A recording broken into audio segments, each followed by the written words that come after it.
ফুরফুরার পীর মুজাদ্দেদে জামান রহমতুল্লাহ আলাই এই আওয়াজ মাহফিলের কঠোর বিরোধী ছিলেন। যে সমস্ত বক্তারা আলেম নামধারীরা ওয়াজের নামে রাগরাগিনী সুর দিয়ে বা বর্তমান নিয়মে যেটাকে ক্লাসিক্যাল সুর বলা হয়, বিভিন্ন ক্লাসিক্যাল সুরে গান বাজনার মতন দিয়ে মানুষকে আকর্ষণ করার জন্য কথা বলে, ফুরফুরার পীর মুজাদ্দেদ জামানের স্পষ্ট হুঁশিয়ারি ছিল। তিনি বলতেন তার মুরিদদেরকে, আমার মুরিদেরা এই রকম কোনো মাহফিলে গেলে বক্তাদেরকে বলবে তারা যেন কোরআন হাদিসের কথা বলে, ওয়াজ নসিহত করে, তারা বললে শুনবে। আর যদি ওয়াজ নসিহত না করে ওই সমস্ত কিছু করে তাহলে সেখানে বসবে না, ওখান থেকে চলে যাবে। কারণ আমাদের সময়ের দাম আছে না নাই? এই যে আপনারা এখানে এসেছেন কিসের জন্য? খাওয়ার জন্য না সওয়াবের জন্যে? তবে কিন্তু খাবেন না নাকি?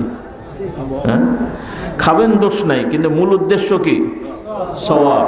তাহলে যেখানে আমি জানছি সওয়াব হবে না, ওখানে খামাখালি রাত জেগে কষ্ট করার মানেটা কি? যেখানে জানছেন সওয়াব হবে না সেখানে কেন কষ্ট করবেন? বরং ওই সময়টা বাড়িতে যে পরিবারের সাথে থাকলেও শরীয়ত মোতাবেক এটাতেও আল্লাহ তাআলা ওই বক্তার কথা শোনার থেকে বেশি সওয়াব দান করবেন। এভাবেই আমি বলছি, বানিয়ে বলছি না। মাসলা শিখে নেন, কারণ ইমানদারের কোনো জিনিস ফালতু না।